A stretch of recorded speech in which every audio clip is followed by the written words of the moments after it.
Kolamausi, ni Shinzi, ni na mohikanewe, wichiwa ni ukanewak. Kishalamokwe, milial, sorry.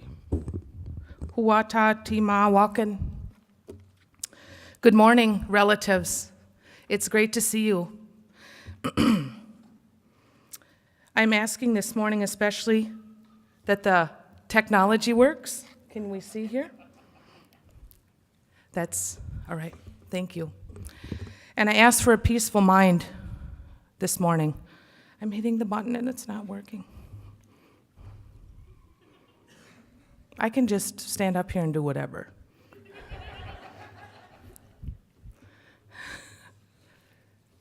Okay. I don't know what's going on, so there. I would thank you. I'm sorry I got a little off. I'd like to give a shout out to Dr. Villegas, who reminded us to love more. I'm starting a new trend, building on last year's Keynote. I think it's super important. Yes, please.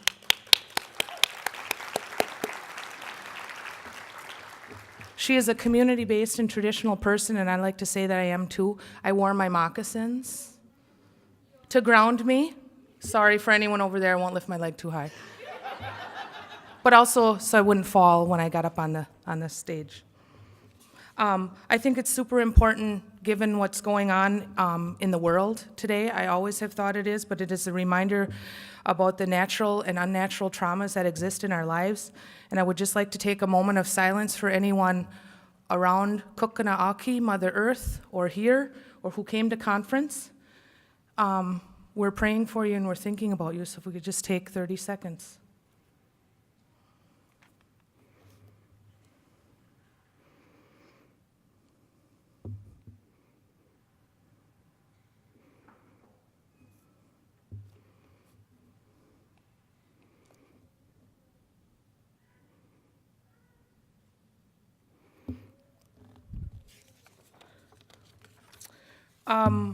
You heard me say, sorry, the clicker's not working. I'm not sure where to point it.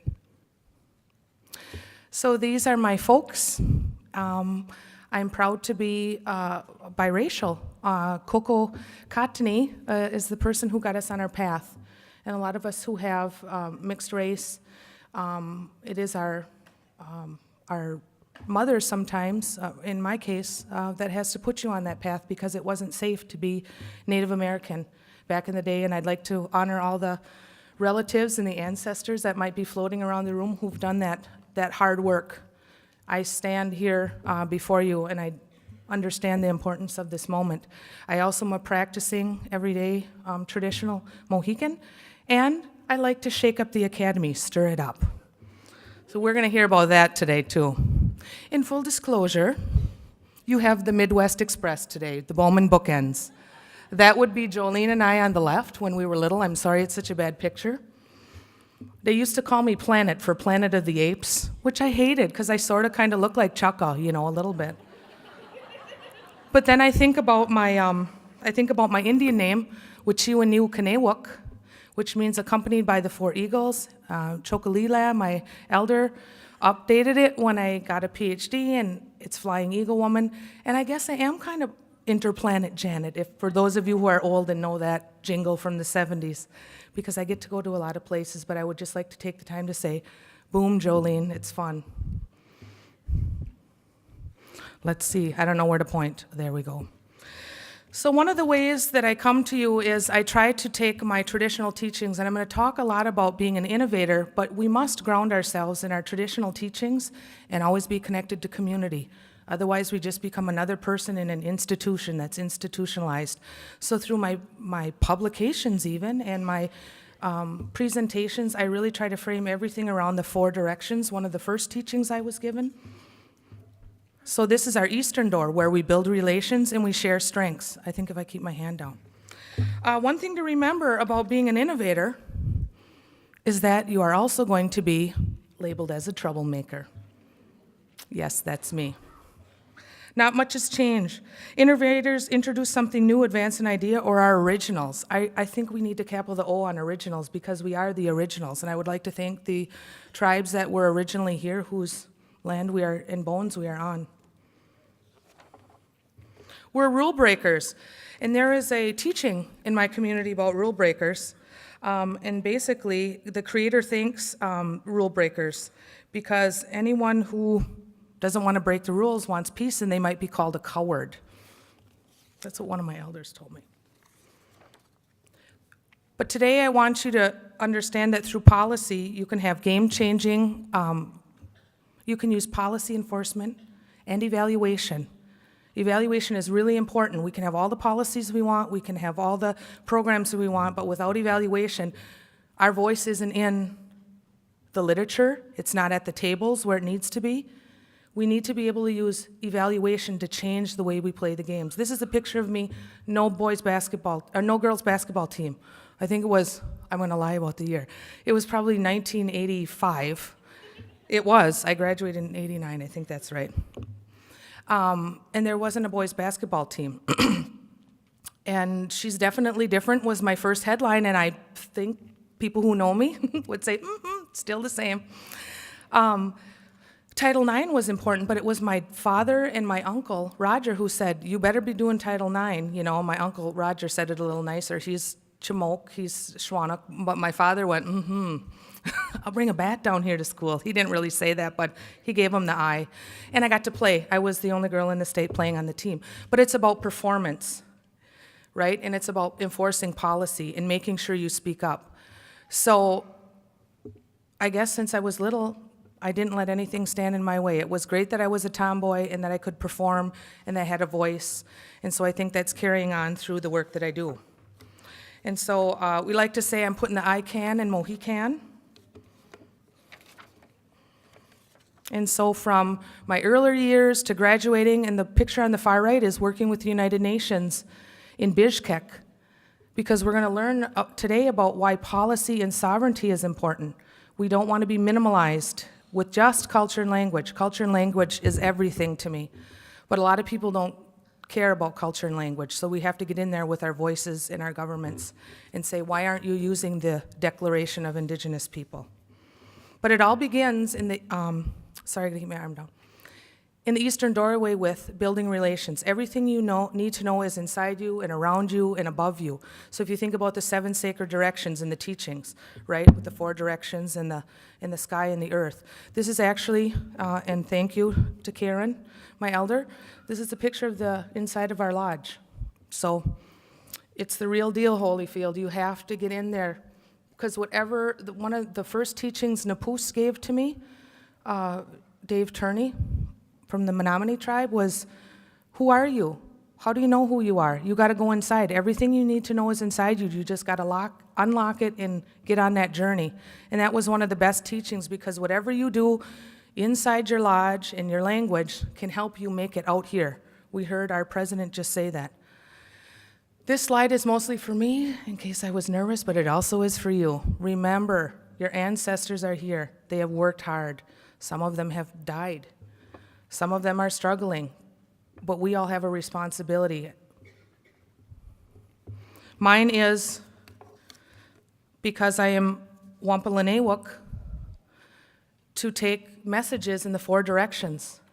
Red, white, yellow, black, those are the 4 eagles. They represent the 4 directions, the 4 races of mankind, and a lot of other things that came along with that teaching. Remembering always that the first relationship we build is inside of ourselves, right, and with the Creator. So get yourself right on the inside. Listen to that voice. Reconnect with your culture and language. I love that Bobby, I don't know where he is, I love that his first language wasn't English, and I thought that was so cool. I was sitting here going, I wish my first language wasn't English. It was awesome, so thank you, Bobby, wherever you are. And how you figure this out? This was my journey. Who are the Lenni Lenape? Who are the Mohican? Where does my family come from? It's really important. This is a really nice map because it's somewhat decolonized map. For those of you who like critical cartography, we need to know culturally and linguistically where we come from, the land, the people, the teachings. These are old school mocks too. They're not for prime time, but they were sewn by myself and my cousin Monique. You learn as you go. I'm into experiential learning. Do you know your land and the history? This is super important. We talk about, Marty after this is going to be talking about treaty rights. What were we like pre-contact? What were we like early contact? What were our treaty rights? How did that go into our constitutional rights that are or are not being upheld? These are really important in the work that you do as practitioners or as researchers, evaluators, policymakers, and leaders. You speak with much more authority in your voice. I don't know, I'm gonna blame it on my ancestors and the elders when you know this story, because you know it's a history of what hasn't been followed and the urgency of what we need. We're seeing the outcomes today, the chronic outcomes for hundreds of years of our people. We build through learning about our family and generations of relatives. Some of this took years and some of it will take years longer, decades. These are all my relatives. I always say there were entrepreneurs, there were social justice leaders. My grandpa is on the right, Morris Bowman. He helped free folks that were in Nazi concentration camps. You know, I'm really proud of it, and there's a picture on the far right in utero to remember the next 7 generations. I have these pictures in my office so I can see them from my computer and remember all the sacrifices our family has made and all the hard work and good things they stood for. And I always like to say, and look at Beaumont. He's good looking on that horse. He was dressed up being a logger. We have sturgeon. I know a lot of people have salmon that are blocked from the way they're supposed to go. We have sturgeon, and this is a picture of Sturgeon Park in Shawano, where I live. Thank you, Danny, for the local picture. We have barriers to overcome, and sometimes these barriers, and Mark Denning, Oneida, Menominee, and a friend of mine, he posted a comment on Facebook, and he said, we run into these dams and we get contusions in our head. Some of them die, some of them make it. Even when there's fish ladders, he said, they won't go. How do we get rid of the colonized dams that are in our minds, in our hearts, in our spirits? We have to make it. You represent not only yourselves who are making it, but all the families and the people in the classrooms and the boardrooms that you touch. And as our millennials say today, we got to get woke, right? And as our ancestors say, wake up your spirit. So I think there's a good connection there, and we have to remember to prove them wrong. And as a good northern Wisconsinite, I say, get her done. And I love it. I can't say that I'm sad about it. And I sort of like being mixed, because then they can't tell and I can really get them. I just let them run at the mouth. And then I take their words and I say, well, what about this, or what about this? Sometimes that's welcome and sometimes it's not, and that's okay, because I'm not worried about being a little bit of a troublemaker. As we move into the southern door, we talk about knowledge, and we talk about what the experts say, the subject matter experts. And just like Bobby, who didn't have a high school diploma, I call myself a blue-collar scholar. I realize I have a PhD, but it took me 14 years to get there. And my elder said it was about the journey, not the destination, but you better finish. But my elder also told me when I was on that path, how many eagle feathers do you have? We were talking about success. How is success measured? Your success shouldn't always be measured by the number of publications you have, the number of grants. We need those things. We need our sponsors. Thank you, sponsors. But we need to make sure that we are attending to our community and that we're helping out and that we're doing things that help us earn, if not eagle feathers, at least the respect of your community members. You have to be real and stay connected. So I like to say we are not the owners of knowledge, we're caretakers of it. And we need to see with spiritual eyes, not financial eyes. That's really important. I'm reaching out to everyone in here. Reach across the aisle. Make new coalitions, make new partnerships. Your spiritual eyes will be able to see it if you're looking with your spiritual eyes.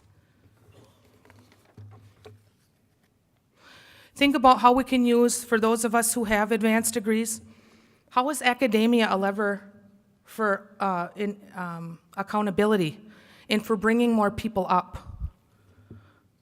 We have to remember that, especially for those with PhDs, our numbers, we're like those sturgeon. You know, you look at the survey of earned doctorates, we're the lowest ones and we're always flatline or a little down. How do you bring other people up? You have a responsibility not to get a promotion, not to be in the hands and pockets of the best contractors or the state or the feds. You're here working for your people. It's about sacred responsibility, looking with those spiritual eyes. I like to say everything that I get, I have to work for, I have to read, I have to do the work.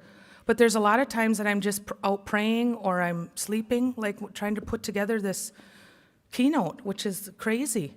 You know, you're nervous about it. And I like to visit, you know, I'm not nervous about much. But some things come to you through your dreams, or some things when you're meditating. You're not the owner of the knowledge. It's coming to you because of ancestors, because of Creator. How do you use that to change how the academy is, how to change how our history books are, how to change how our curriculums are? Linda Smith is a decolonizing evaluator from New Zealand, and she talks about rewriting and rewriting history. I really like that. It's a very empowering statement. Use it all the time. Decolonized, not just decolonized, but how do we use Indigenous-centered practices? We are powerful. We have those teachings, and they definitely are timeless and apply to the work and the context that we're in. And now about everybody's favorite stepchild evaluation. It's a circular relationship. We do research, right, and we develop things. We develop policies, we develop programs, we implement them. But do we get to evaluation? Evaluation should be embedded throughout. And I think it's always important, but you know, I love evaluation. You know, you get paid to give an opinion, basically, but you got to use data in a scientific method. I've been given opinions since I came out the womb, my mom said. So, I hope, thanks, any public health people, I hope you appreciate that especially. But how do we move? I heard someone talk about being culturally sensitive. It's not sensitive, it's culturally responsive. You can have this knowledge, whatever it's in, and if you don't become responsive and you don't act, implied in this is act and do something. How do we do that? We speak truth to power. Sometimes it's just saying, I object. Sometimes it's going to have to do testimony. Sometimes it's publishing. You have to confront. This is what innovators do. We have to have things done in a different way. Stafford Hood, nobody knows my name. It's great work. He's a pioneer in culturally responsive evaluation, the head of the Culturally Responsive Evaluation and Assessment Center, International Center housed in Urbana. He is also Mississippi Choctaw, and he's been on that journey for 14 years and is one of the most humble scholars that I know. But he is opening doors, he is kicking doors down so that the Indigenous voices are heard. We have drums at academic conferences because of him to start and to end. How do we put together Western and Indigenous? I call it lily pads. Anyone who was at the TEDNA thing yesterday, we have to find places where we have strength and connections with the Western world that we have to function in. So I use the medicine wheel from my tribe, applies to almost everything that I do. This is just one way, right? Western paradigm talks about strengths, skills, and capacities. We talk about relation and community building. How do you blend that?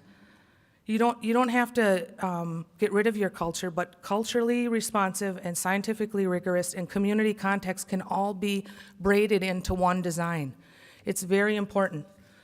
Western says, oh, what are the challenges, barriers, or gaps? But we say, how do we use our teachings? One of my elders told me, with evaluation, I was trying to find, I keep asking, what's a traditional word? And a lot of times there's not one, but they'll say it's life or death.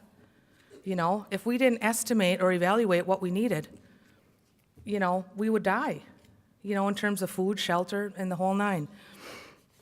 So just thinking about how do we use our teachings, how do we stay connected to community so that we continue to insert the cultural knowledge that we have into the work that we're doing. We embrace sovereignty, because like I said, not everybody cares about culture and language. So you got to roll in there with a different strategy, or multiple strategies is very good. We have a lot of scholars, Brian Brayboy, Tribal Critical Theory. We know a lot of culturally responsive folks that are putting work together that take that Western and move it another notch over to insert sovereignty and our culture, because sovereignty still matters. I want you to think about what they did when the Nina Pinta and Santa Maria got here. They were taking things from us. It just was, you know, it was land, it was resources. How are they doing? They're replicating it, unless you are using your tribal IRBs or you're using your voice. They're taking our knowledge. Because of some of us, they might have access to Ceremonies are cultural things that they normally wouldn't. Are they sharing data with you? Are they asking your permission? Because one study leads to another study that they may or may not ask you to be part of, or a contract they may or may not ask you to be a part of. So just think, it's a lot of the same taking, okay? Stand up. We have to do that. A trilateral model, thank you, Marty Reinhardt, is one way that we can do it. Obviously, I can't go into the details because I don't know how many minutes left, but the timer's not working. Thank you. The next door is about getting into action. And I had to have one white guy, one Schwannock in my PowerPoint from the greatest team in the world, the Green Bay Packers. Yes, I'm a cheesehead. Okay, the Seahawks, we know you're here. Let's hear ya. Oh. And who'd I miss? Oh, the Cowboys. What? Yes, and we play the Cowboys Sunday, so I'm not your friend. I just want to say to anybody who doesn't like the Packers, what is wrong with you? They're the only true community-based team.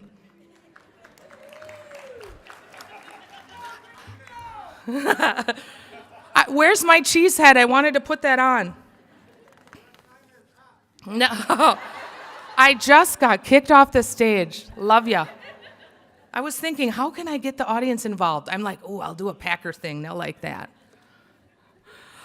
The western door is get cracking, right? It's get moving. It's that dark. It's the unknown. Do I reach out to this person who I've wanted to work with and been in awe so long? Do I risk feeling humiliated that they don't answer my email? I don't care. I can handle it. But how do you reach out? How do you ask different ones in? How do you test something new? How do you put what's in your heart or put down on paper what you're learning from your teachings and apply it to org theory or a policy or a research study or new programming or curriculum in the classroom? It's stepping out into the unknown, but if you're grounded in your culture and language, the Creator will always show you a way. Somehow it always works out. Ain't that magic? So my comment today is, how do we build braids, bridges, and not worries and walls? I just love the idea of hair braiding. There are so many teachings about it. You can look at the little different strands of hair, which we all represent. You know, and some of us might have a ed leadership lane, or some of us might have an elected leadership lane, or policy or research. But together, this is our academic lodge. This is our education lodge. We're here together for a reason. I can't tell you how good it feels to be here. We can leave our braids in or let our hair down, you know, and just get it out there. But together we're stronger and we can really move. You know, that's what had to be done back in the day.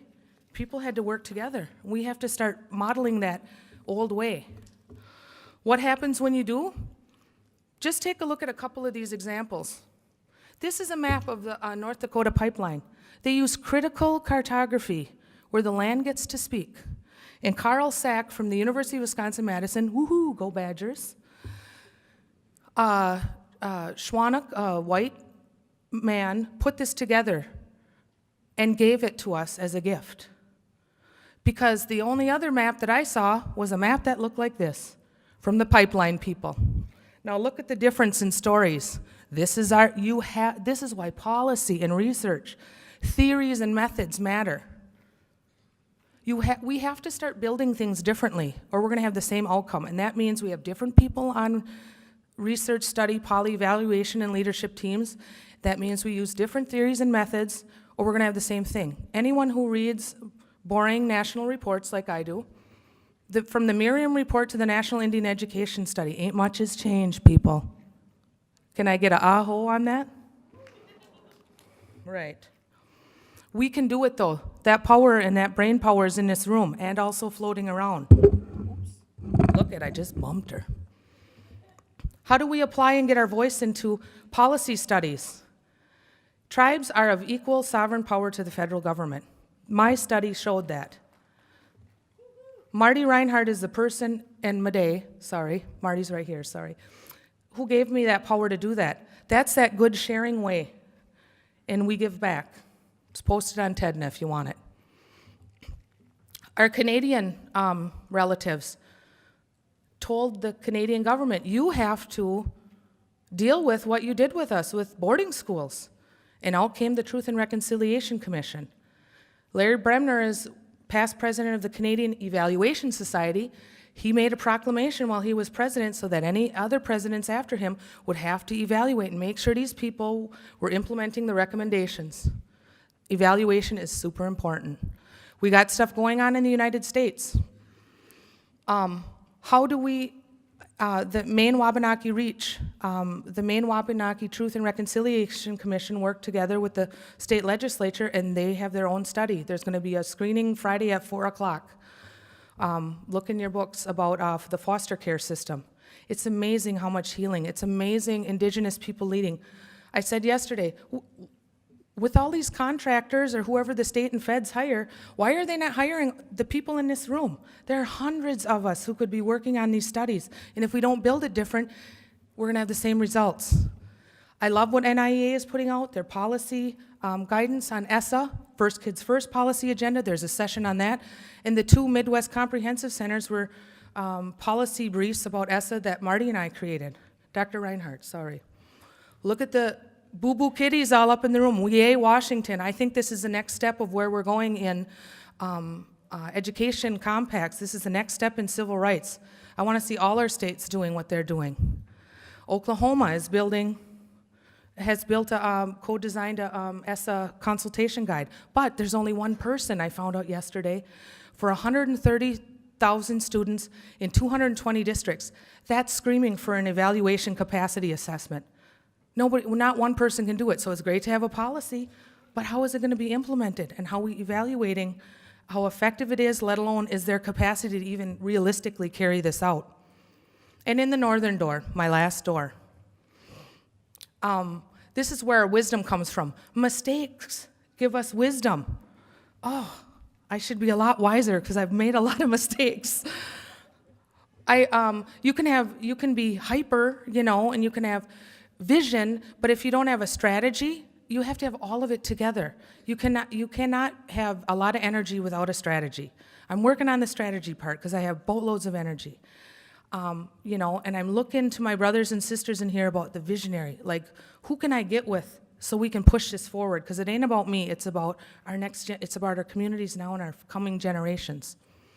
ESSA provides us an opportunity because it's supposed to be more about equity and accountability, but if your performance metrics aren't in the ESSA state plan, how do you measure that? We have to get out ahead of the curve and not sit back and wait. Exercise your sovereignty. Kirka has a beautiful tribal IRB kit. They're building tribal governments, one government at a time, building tribal IRBs. Those are free. The CREA conference, we talk about it all the time. That was last week. How do you use the United Nations Declaration to forward? It's the 10-year anniversary. We have but we don't have a body of empirical work. How do we use our partners, native and non-native, red, white, yellow, black? We have to have all of those partners in there because there's not enough of us. How do we find those allies? The Kellogg Foundation and other places that are funding truth, healing, reconciliation. Fund how your sovereignty can move forward the initiatives your tribes have. And again, Walter Echohawk, 2013 was calling us to get cracking. And here it is, 2017. If you haven't read the declaration, please do, and for sure read the book. It's inspiring. Sovereignty and language and culture and community are the foundation, are the structural foundation for us making real change. Research, policy, programs, and evaluation can go together. And I'm hollering around to all my people in all of these different areas. What's the coalition? What are we going to do differently? I'll take notes. I don't have to be the queen bee. I want to be a worker bee, and I want to be part of that bitchin' beehive. Let's go. Evaluation is important. We use the same theories and methods a lot as our research colleagues, but we're the ones who generate the evidence, right, to say what works. And if we're not at the table, oral history doesn't count anymore as evidence-based policy for the feds because there wasn't a brown person or one of our non-native allies at the table. We have to start figuring out how to get on these committees that matter, not just the brown icing on the cake, if you know what I'm saying. Growth requires discomfort. Do you know lobsters, as they grow, they have to go hide under a rock and bust off their shell because it's uncomfortable and grow a new one? Remember, keep 7 generations thinking, because our little ones are watching. And warrior on. This is my niece, Sienna. I'm sorry, I'm kind of biased about her. I'd like to welcome up, please, and thank you for your time. Marty is going to do an Eagle song for us. I thought it was appropriate. And then I'm done. Thank you, everyone.